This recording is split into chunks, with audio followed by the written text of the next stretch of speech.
తినండి sir.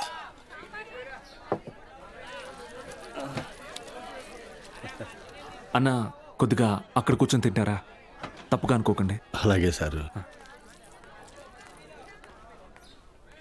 Lower middle class sir, వీళ్ళు అలాగే ఉంటారు. మీరు తినండి సార్, తినండి. జనరల్గా లోవర్ మిడిల్ క్లాస్ తల్లిదండ్రులు పిల్లల కోరికలు తీర్చడానికి వాళ్ళ కోరికలు చంపుకుంటారు సార్. పిల్లల కడుపు నింపడం కోసం వాళ్ళు పస్తులు ఉంటారు.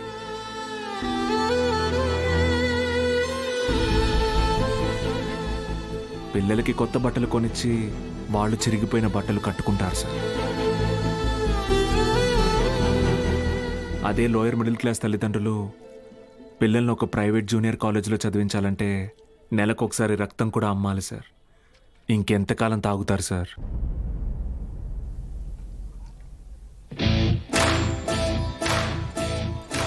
నేను బాగా ఆలోచించుకున్నాను సార్. మీ ఆఫర్ కన్నా వాళ్ళ ఫ్యూచర్ గొప్పది. మీతో రావడం కన్నా నేను ఇక్కడ ఉండడం ముఖ్యం. ఏం పీకుతావురా? మహా అయితే నెక్స్ట్ ఇయర్ కూడా పాస్ మార్కులు తప్పిస్తావు. దానికి వాళ్ళ జీవితాలు మారిపోతాయా? పాస్ మార్క్స్ కాదు సార్, టాప్ మార్క్స్. అంటే ఇక్కడ 27 మంది ఎంపీసీ స్టూడెంట్స్, 18 మంది బైపీసీ స్టూడెంట్స్ ఉన్నారు. Everybody here will get EAMCET rank. నిన్ను గెలవనివ్వను.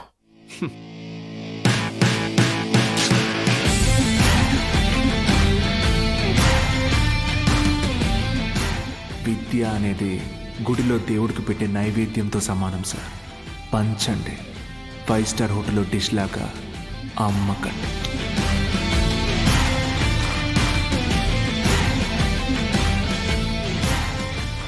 Tripathi sir, thank you sir. Take care sir. Bye bye sir. బాబా ఒక్క నిమిషం. Study sir, study sir.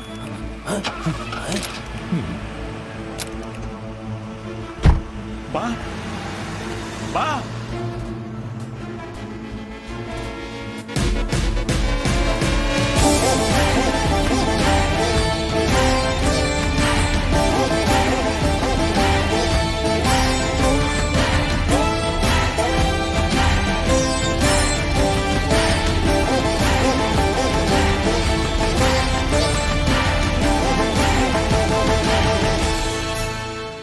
Tripathi, use your brain Sudhakar అన్నావు.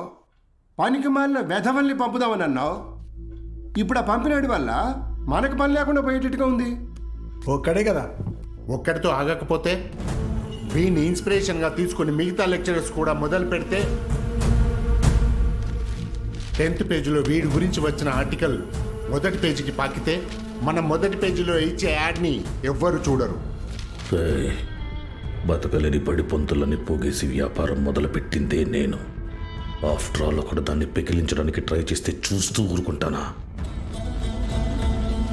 But after all junior lecturer పీకే. Contract issues అనేసేనా? 6 months ముందే notice ఇవ్వాలి. అంత టైం వాడికిస్తే నాకు రిస్క్. అందుకోసం గవర్నమెంట్ రిస్క్ లో పడేయమంటావా? అపోజిషన్ వాళ్ళు యోకేస్తారు. సీఎం ఒప్పుకోడు.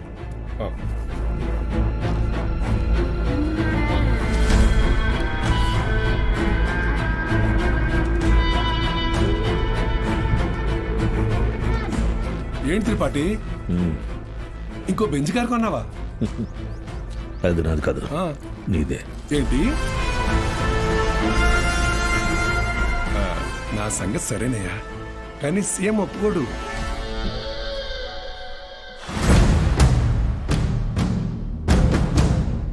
యో, నారాయణ స్వామి ఎందుకు వస్తున్నాడు? నీ సీఎం నువ్వు చెప్తే వినడు, కానీ అపోజిషన్ లీడర్ అసెంబ్లీ హాల్లో చెప్తే వింటాడుగా. త్రిపాఠి, నాకు చిన్న సాయం చేస్తావా? ఏంటి? దయచేసి నువ్వు రాజకీయాల్లోకి మాత్రం రాకే. డెఫినెట్గా రాను. ఎడ్యుకేషన్లో వచ్చేంత డబ్బు పాలిటిక్స్లో రాదు. రాష్ట్రంలో నిరుద్యోగ సమస్య రోజు రోజుకి పెరిగిపోతోంది అధ్యక్ష. దేనికి ప్రధాన కారణం ప్రైవేటీకరణ అధ్యక్ష. రోడ్డు కాంట్రాక్టర్లు, రైల్వే కాంట్రాక్టర్లు, ఇప్పుడు కొత్తగా గవర్నమెంట్ జూనియర్ ప్రెసిడెంట్ గారు మీ ఇంటి దగ్గర పాలు పోయొద్దన్నారండి. కావాలంటే కేంద్రానికి వచ్చి డబ్బులు కట్టి పాలు కొనుక్కోండి, ఏమనుకోద్దు సార్. ఎంప్లాయ్మెంట్ ఎక్స్చేంజ్ దగ్గర లెక్చరర్ల పోస్టుల కోసం దరఖాస్తు చేసుకున్న నా నిరుద్యోగ సోదరులకు ఏం సమాధానం చెప్తుంది ప్రభుత్వం? చదువును ప్రైవేటీకరణ చేస్తున్న ఈ జీవోని వెంటనే రద్దు చేయాలని నేను డిమాండ్ చేస్తున్నాను.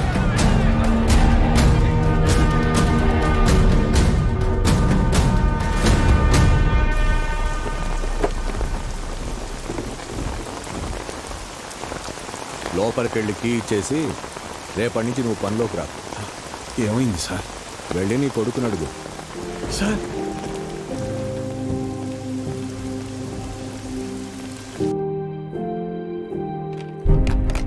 పోయిన సంవత్సరం కొన్ని అధికారిక అవకతవకల వల్ల గవర్నమెంట్ కాలేజీ లెక్చరర్స్ నియామకం ఆలస్యమైంది. ఆ లెక్చరర్స్ కొరతని ప్రైవేట్ కాలేజీలు భర్తీ చేసి ఒక కొత్త వారధికి నాంది పలికాయి. కానీ ఇప్పుడు పరిస్థితి మారింది. ఇటీవల జరిగిన ఇంటర్వ్యూస్లో 500 మంది లెక్చరర్స్ సెలెక్ట్ అయ్యారు. కానీ పోస్టింగ్స్లో ఇంకా అస్పష్టత నెలకొంది. దీనికి కారణం గవర్నమెంట్ కాలేజీలు మొత్తం ప్రైవేట్ కాలేజీల ఆధీనంలో ఉండటమే. ఒక సదుద్దేశంతో తలపెట్టిన కార్యం నిరుద్యోగానికి కారణమవుతుంది. అందుకే ప్రైవేట్ కాలేజీలతో ఆనాడు ఏర్పాటు చేసిన ఎంఓయు రద్దు చేస్తూ జీవోని ఇమ్మీడియట్గా రివోక్ చేస్తున్నారు. సో గవర్నమెంట్ కాలేజీలో ఉన్న ప్రైవేట్ కాలేజ్ లెక్చరర్స్ తిరిగి వాళ్ళ కాలేజీలకు వెళ్ళిపోవాలని ఆదేశాలు జారీ చేస్తున్నాం. ఏం దిగులు పడుకు బాబు, అన్నీ సర్దుకుంటాయి. మీనాక్షి వాళ్ళ నాన్నగారి ఆప్తికానికి కాశీకి వస్తానని మొక్కున్నాను బాబు. అందుకే ఈ హడావుడి ప్రయాణం. బాయ్.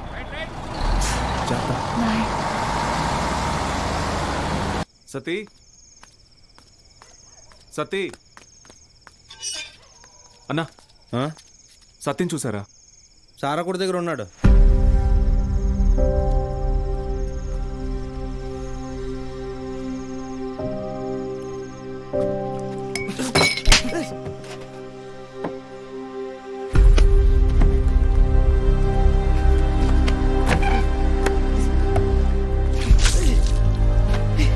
తుడుచుకో.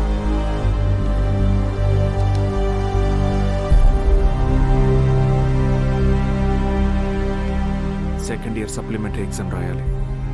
గుర్తుందిగా? నేనేం చెప్తే అది చేయాలి.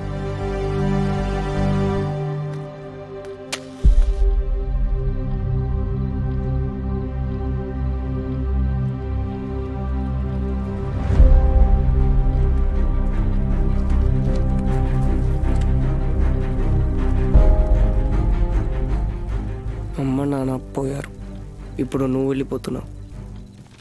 ఇంకెవరికోసం రాయాలి?